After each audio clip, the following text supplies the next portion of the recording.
Hi there, Victor Pross here, Anarchist Artist. Okay, today I'd like to talk about the hurdles and obstacles that anarchists can come across when they are trying to communicate their ideas to others in such a way as that they're effective in their communication and they're able to communicate something that can be rather abstract and broad and erudite and also very intimidating. So there's a lot of obstacles that you're coming across, and I'd just like to offer maybe a series of videos that help you be a more effective communicator. One of the obstacles that I had already touched upon in communicating ideas of liberty was that of human nature. That's in another video where people have been, let's say, indoctrinated to think of human nature as something deplorable and corrupt and despicable, and that's why you need the instrument of government to restrain the evil appetites of the citizenry, completely forgetting the point that the state is nothing more than an aggregate of people. They are not specially endowed, divinely appointed with angel fairy dust all over their human nature. So that gives them the right to initiate to initiate force against you, to restrain you in your activities. But that's on the issue of human nature that people have a lot of false views about. But today, let's deal with the issue of what Ayn Rand coined the concrete bound mentality. The concrete bound mentality. How do you like that? Now, this was coined by Ayn Rand, philosopher, novelist, and it was a term that's coined in a very pejorative sense. It's meant to indicate a type of person who cannot effectively deal with broad abstractions, such as philosophy, ethical principles, mathematics, and they're only able to focus on, to a certain point, or ineffectively, specific concretes. Okay, this is not to say that I'm not criticizing concretization. Sorry, it's a mouthful, isn't it? And I'm not criticizing broad abstractions or concretes. They're both necessary for effective reasoning. It's in fact the whole apparatus of learning, of reasoning, is a dance between concretes and abstractions. So let me give you an example.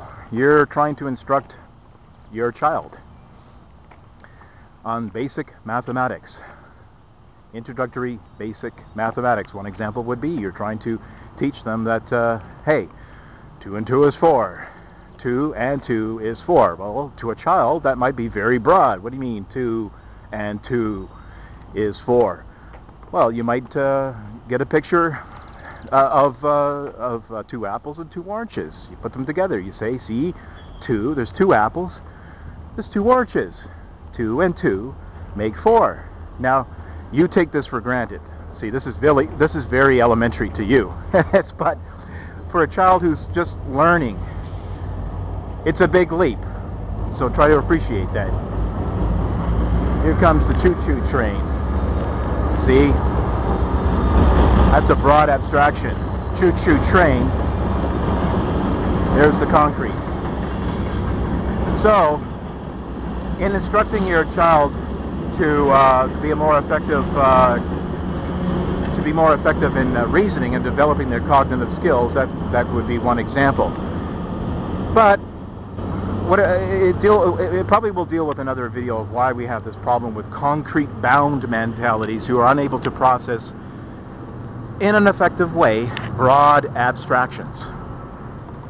Okay, so for example, let's take the type of mentality where you're ruffling through your old closet, you come across this jacket that you haven't worn in 10 years, and you find 20 bucks within it, and you might think to yourself, hey, this is a sweet deal. Oh, hey, I'm 20 bucks richer. Wow, cool.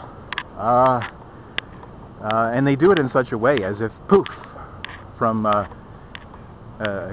Keynesian heaven of economics, this is like, wow, I'm 20 bucks richer. Well, no, No, you're not 20 bucks richer. No, you aren't. You really aren't. It's 20 bucks that you had to earn, however it be, 10 years ago. I understand that, but it just seems like you have reaped magically from the money fairy a $20 extra that you did not have to put in your hours somewhere, or hour, depending on how much you make an hour, right?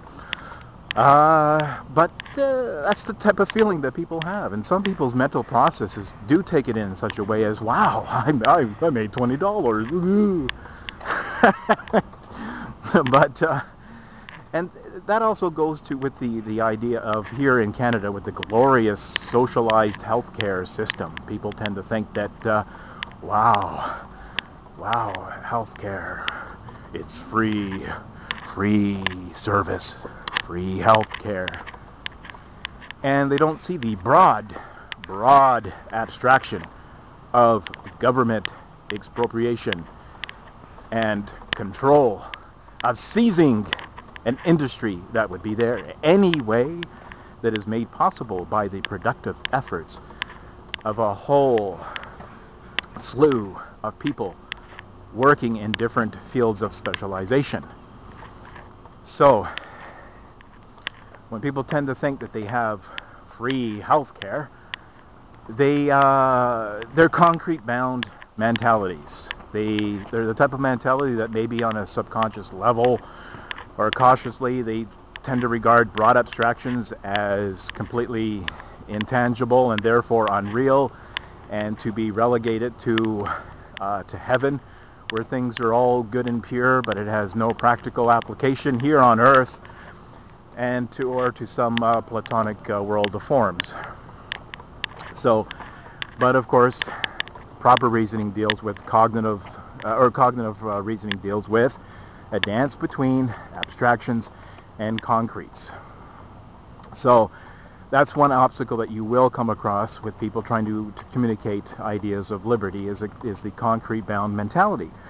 So you have with that as well the moral argument, of course, is that no matter how, to go back here in Canada again, no matter how ineffective the health industry is here, right here, no matter how deplorable it becomes, people will not pay attention to that concrete. They have accepted the moral idea, or morality has been preempted here. It's completely propagandized and bastardized and used as a tool of manipulation, and they have indoctrinated an entire population that that healthcare is a right, that it's a moral imperative. We have a right to health. We have a right to health care and so forth, and they don't realize that what they're advocating, encouraging, and aiding and abetting is evil, of course, because they bought right into the moral argument. But you might say, hey, isn't morality something that's dealing with broad abstractions? Yes, it is. So how can you say that the concrete mentality has accepted that? Well, that's the whole point, is that they're just dealing with concretes and abstractions in a very ineffective way. I didn't say that they completely jettisoned it from their mind, because you can't. That is not the nature of the human mind to do that. So it just means that it's a paradox, that they've accepted a very false, bastardized view of morality, one that completely is divorced from the world of particulars, because it's highly ineffective. Morality is here to aid us in our life, not to tear us down. And that's the whole, that's a great deal of the reason why people have accept government and the state, because they regard it as morally imperative, or as a necessary evil.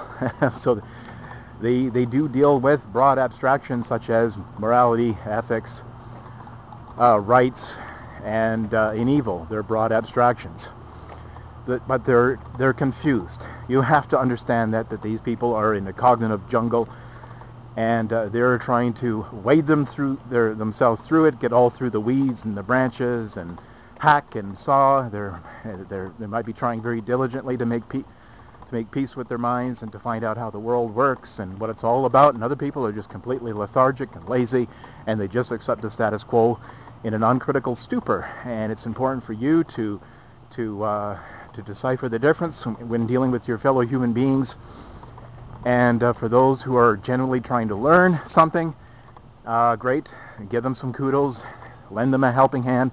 And for others who don't want to hear what you have to say, you have to let them go. You cannot save everybody.